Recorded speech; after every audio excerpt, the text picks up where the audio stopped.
আসসালামু আলাইকুম এভরিওয়ান। আজকে আমরা স্টেয়ারকেস ডিজাইন দেখব। শুরু করা যাক। Problem 2, design and draw reinforcement detailing of the flowing staircase. Live load on 80 psf, floor to floor height 11 feet, use FC prime 3.5 ksf এবং fy 60 ksi। এই জায়গায় এই পাশে একটা লোড বেয়ারিং ওয়াল দেওয়া আছে এবং এ পাশে একটা আরসি বিম দেওয়া আছে। এটা একটা বিম এবং এটা হচ্ছে একটা লোড বেয়ারিং ওয়াল। তো আমরা সলিউশনের দিকে আগাই যদি, তাহলে দেখতে পাই স্টেপ 1-এ আমাদের থিকনেস ক্যালকুলেশন করতে হবে। থিকনেস ক্যালকুলেশনের জন্য আমাদের দেখতে হবে যে গিভেন স্টেয়ারকেসের সাপোর্ট কন্ডিশন কি রকমের। যদি আমরা স্টেয়ারকেসটা দেখি তাহলে আমরা দেখতে পাই স্টেয়ারকেসের এক পাশে একটা আরসি বিম আছে এবং অন্য সাইডে লোড বেয়ারিং ওয়াল আছে।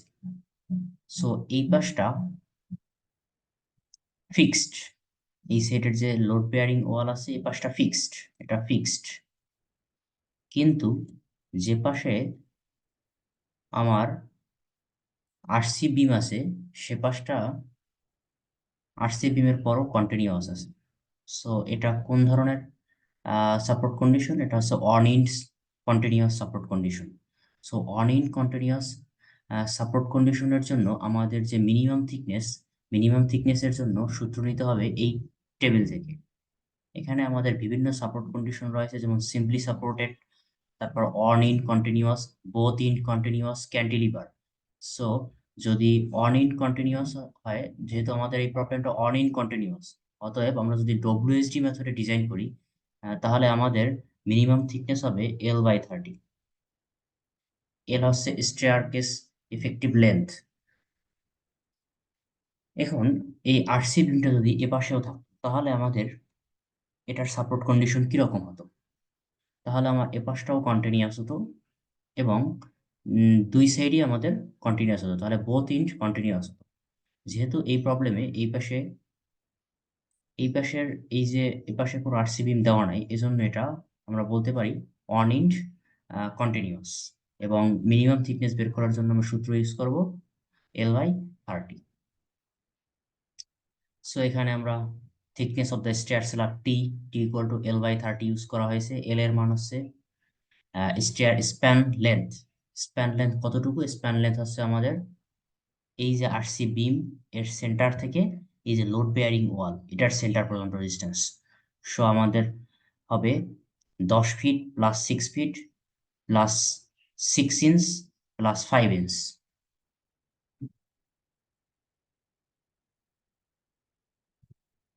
এই যে 10 feet plus 6 feet, 6 inch plus 5 inch. যদি আমাদের এই জায়গায় একটা বিম থাকতো তাহলে আমাদের এল এর মান কত হতো? তাহলে এল এর মান হতো এই বিমের সেন্টার থেকে এই যে বিম, এই এর সেন্টার, এই সেন্টার টু সেন্টার ডিস্টেন্স হতো তখন এল। কিন্তু এই প্রবলেমে এই বিম না থাকার কারণে এই যে আরসি বিম থেকে লোড বেয়ারিং ওয়াল পর্যন্ত centre to centre distance use করা হয়েছে এল এর মান।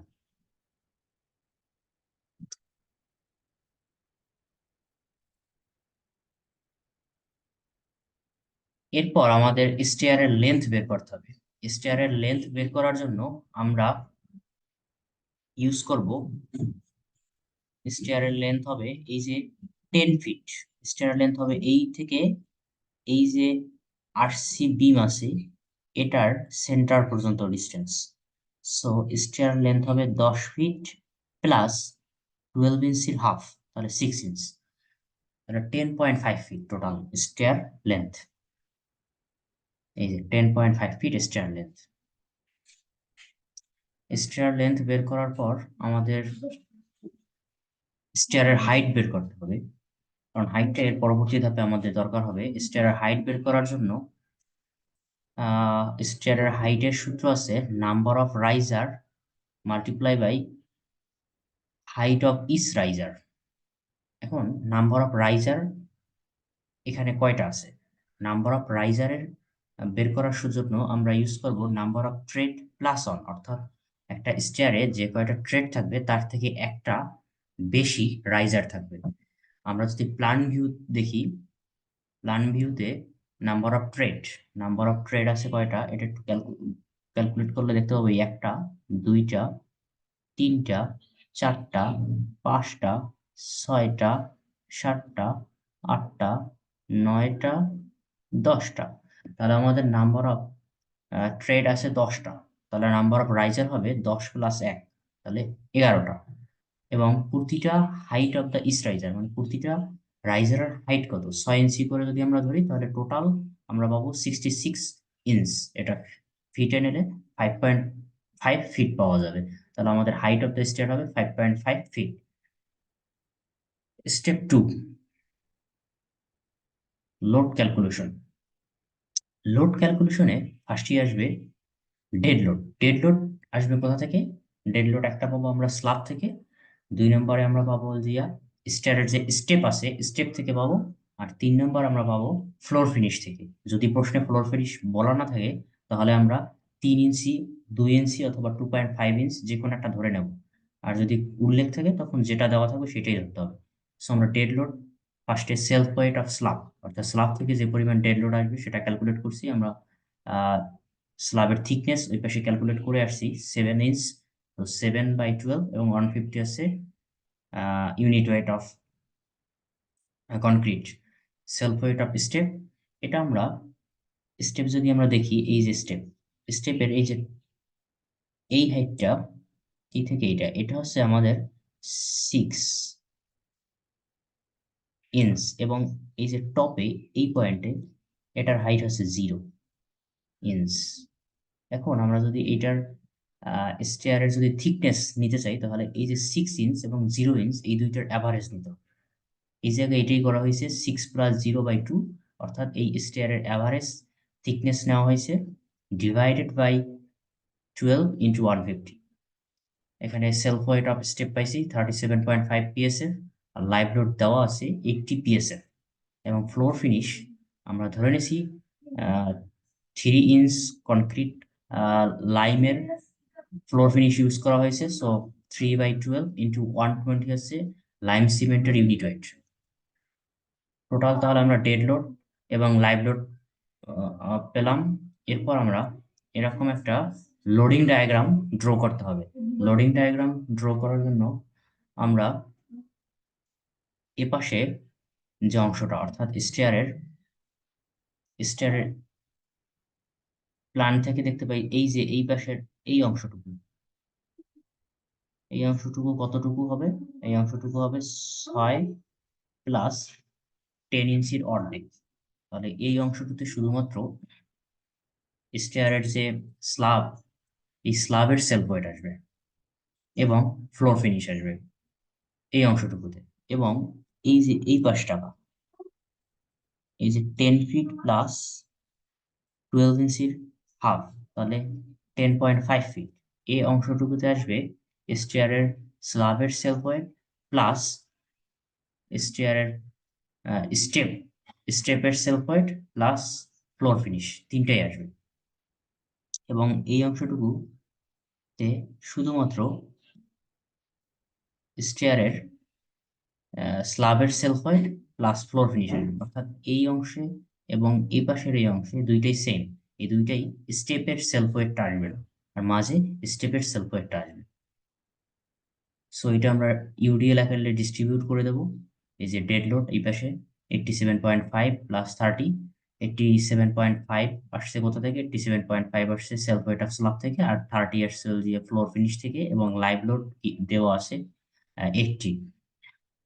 ডেড লোড মাঝের অংশে আমরা ডেড লোড পেয়েছি 87.5 পিএসএফ, এবং সেলফ ওয়েট অফ স্টেপ, এ জায়গায় স্টেপটা ইনক্লুড করতে হবে, 37.5 পিএসএফ, এবং live load floor finish 30 PSF. এই তিনটেই যোগফল, এবং এই জায়গায় একটা ফ্যাক্টর ইউজ করা লাগবে।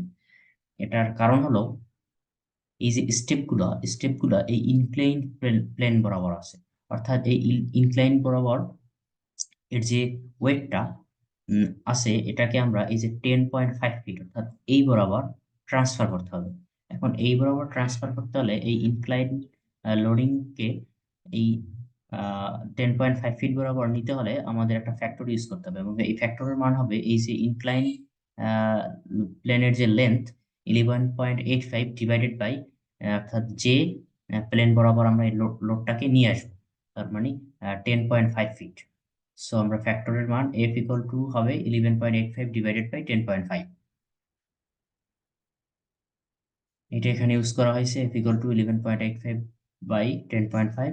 সো ফাইনালি আমরা পাইছি 175.0 পাউন্ড পার ফিট, এবং লাইভ লোড 80।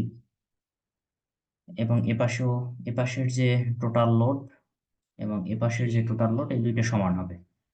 এরপর আমরা এর জায়গা দিয়ে এসএফডি ড্র করব। এসএফডি ড্র করার পর এখান থেকে আমরা বিএমডি ড্র করব। এটা হচ্ছে বিএমডি। বিএমডি বিএমডি থেকে আমরা দেখতে পাইতেছি এই যে এটা হচ্ছে পজিটিভ ম্যাক্সিমাম মোমেন্ট এবং এটা হচ্ছে নেগেটিভ মিনিমাম মোমেন্ট। এই দুইটা ভ্যালু আমার নেক্সট ধাপে রেইনফোর্সমেন্ট ক্যালকুলেশন করার জন্য দরকার হবে। এবং এ জায়গায় আমার দুইটা রিয়াকশন বের করতে হবে, যেমন আর ওয়ান এবং আর টু। এই আর ওয়ান এই আর ওয়ান রিয়াকশনটা দিবে লোড বেয়ারিং ওয়াল আছে সেটা, এবং এই আর টু দিবে মাঝে যে আমাদের আরসি বিম আছে ওই আরসি বিমে। তো এই দুইটা রিয়াকশন আমরা বের করে তারপরে এসএফডি বিএমডি ড্র করতে হবে। এসএফডি বিএমডি ড্র করে এই জায়গা দিয়ে ম্যাক্সিমাম মুভমেন্ট এবং মিনিমাম মুভমেন্ট আমরা নিব রেইনফোর্সমেন্ট ক্যালকুলেশন করার জন্য। এই যে আমাদের আর ওয়ান এবং আর টু ভ্যালু ক্যালকুলেট করা হয়েছে। দেন হচ্ছে ম্যাক্সিমাম মুভমেন্ট 7.283 কিপ ফিট এবং minimum movement -2.68 kip feet. Step থ্রিতে আমরা ডেপথ চেক করব, অর্থাৎ আমরা যে থিকনেস পেলাম 12, থিকনেস আমরা কত পেয়েছি, থিকনেস আমরা পেয়েছি যে 7 ইঞ্চ। সো আমাদের এই থিকনেসের রিসপেক্টে যে ডেপথ ঠিক আছে কিনা এটা আমাদের চেক করতে হবে। এই জন্য আমরা একটা সূত্র ইউজ করবো, M equal to half F C K J BD square. এটা হচ্ছে ডাব্লিউএসডি মেথডে ডেপথ চেক করার জন্য এই সূত্র ইউজ করা হবে। এবং এম এর মান ম্যাক্সিমাম মুভমেন্ট 7.283 ইন্টু, এটা হচ্ছে ফিটে আছে, ফিট থেকে আমরা ইঞ্চিতে নিয়ে নিয়েছি 12 দিয়ে গুণ দিয়ে, ইন্টু হাফ এফসি। এফসি হচ্ছে আমাদের যে কনক্রিটের ইল্ড স্ট্রেংথ আছে তার যে 45% নিলে 1.575, এবং কে এর মান 0.344, জের মান 0.885, বির মান 12 and ডি স্কোয়ার। এই জায়গা দিয়ে D required 5.5 inch, but D provided 7 minus clear cover, এখানে ক্লিয়ার কভার অন ধরা হয়েছে, সো 6 ইঞ্চ। সো আমরা দেখতে পাচ্ছি ডি প্রোভাইডেড ডি রিকোয়ার্ডের থেকে বেশি আছে, that's mean it's okay.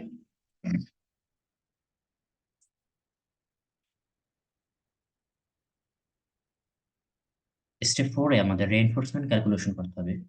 Reinforcement আমরা ক্যালকুলেশন করব লংডিচুডাল বারের জন্য S equal to M F S JD. এখন এম ইউজ করবো ম্যাক্সিমাম, কারণ লংডিচুডাল বার হচ্ছে মেইন রেইনফোর্সমেন্ট, এর জন্য ম্যাক্সিমাম যে মোমেন্ট ডেভেলপ হবে সেটা ইউজ করতে হবে। এই জায়গা থেকে পাই এস এর ভ্যালু পাওয়া যাচ্ছে 0.75 ইঞ্চি স্কোয়ার। সো আমরা 0.75-এর অ্যাগেনস্টে যদি আমরা number 6 bar, that's mean 80 millimetre dia bar use করি, তাহলে আমাদের স্পেসিং দাঁড়ায় 7 inch by centre by centre, 7 inch centre by centre.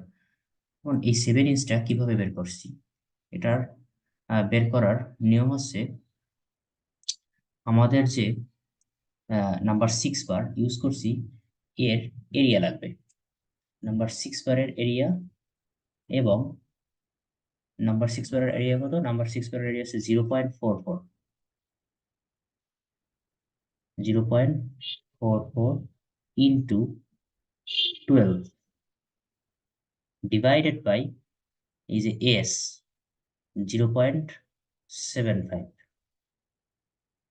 এটা করলে আমরা 7 ইঞ্চ সেন্টার বাই সেন্টার আসবে। এরপর আমরা ডিস্ট্রিবিউশন পার আর মিনিমাম রেইনফোর্সমেন্ট ক্যালকুলেট করব। মিনিমাম রেইনফোর্সমেন্ট ক্যালকুলেট করার জন্য আমাদের মিনিমাম মোমেন্ট নিতে হবে, এবং নেগেটিভ মোমেন্ট সেটা আমরা পাইছি কত, সেটা আমরা পাইছি হচ্ছে 2.68। সো 2.68 এটা ছিল কি ফিট, সেখান থেকে 12 গুণ দিয়ে আমরা কিপ ইঞ্চিতে নিয়ে আসছি, তারপর 24 0.85 5.5 ইউজ করছি, দেন আছে মিনিমাম রেইনফোর্সমেন্ট 0.28 ইঞ্চি স্কয়ার পেয়েছি। এবং এস মিনিমাম, এটা হচ্ছে নেগেটিভ মোমেন্টের জন্য এস এর ভ্যালু। আর একটা আছে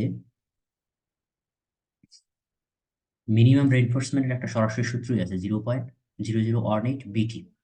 এখানে বি এর ভ্যালু 12 এবং টি এর ভ্যালু 7 থিকনেস। এই দুইটার ভিতরে যেটা বড় সেটা আমাদের নিতে হবে। সো আমাদের এই জায়গায় নিতে হবে 0.28। 0.28 ইঞ্চি স্কয়ারের রেসপেক্টে আমরা যদি নাম্বার 4 বার ইউজ করি তাহলে spacing 10 inch centre by centre পাবো। না, স্টেপ 5-এ আমাদের শিয়ার চেক করতে হবে। শিয়ার চেক করার জন্য আমাদের ডেভেলপ শিয়ার বের করতে হবে। যেমন VE1 এটা হচ্ছে প্রথম অংশের জন্য, অর্থাৎ এই অংশটার, এই অংশটার জন্য, এই অংশটার জন্য শিয়ার বের করবো R1 মাইনাস এই অংশের যে টোটাল লোড 197.5 ইন্টু থিকনেস 6/12, এবং VU2 এটা হচ্ছে দ্বিতীয় অংশের জন্য, এই যে এই অংশের লোড আছে R2 minus total total load আছে 255 ইন্টু থিকনেস, এই যে 6/12। আচ্ছা, এই জায়গায় একটা ভ্যালুতে সমস্যা আছে, যে এস পজিটিভ যখন এই ভ্যালুটা বের করছে, এই জায়গায় যে ডি এর ভ্যালু অ্যাকচুয়ালি 6 হবে। তবে 6 বসালে ভ্যালু তেমন একটা চেঞ্জ হবে না, 0.75 আর এর আশেপাশেই কোনো একটা ভ্যালু আসবে।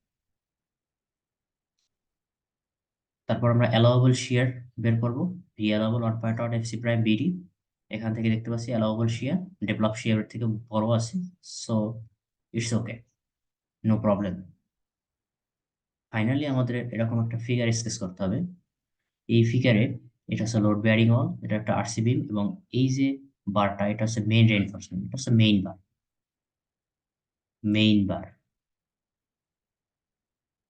এই মেইন বার আমরা ক্যালকুলেট করছি, অর্থাৎ পজিটিভ রেইনফোর্সমেন্টে আমরা এটা ক্যালকুলেট করে আসছি।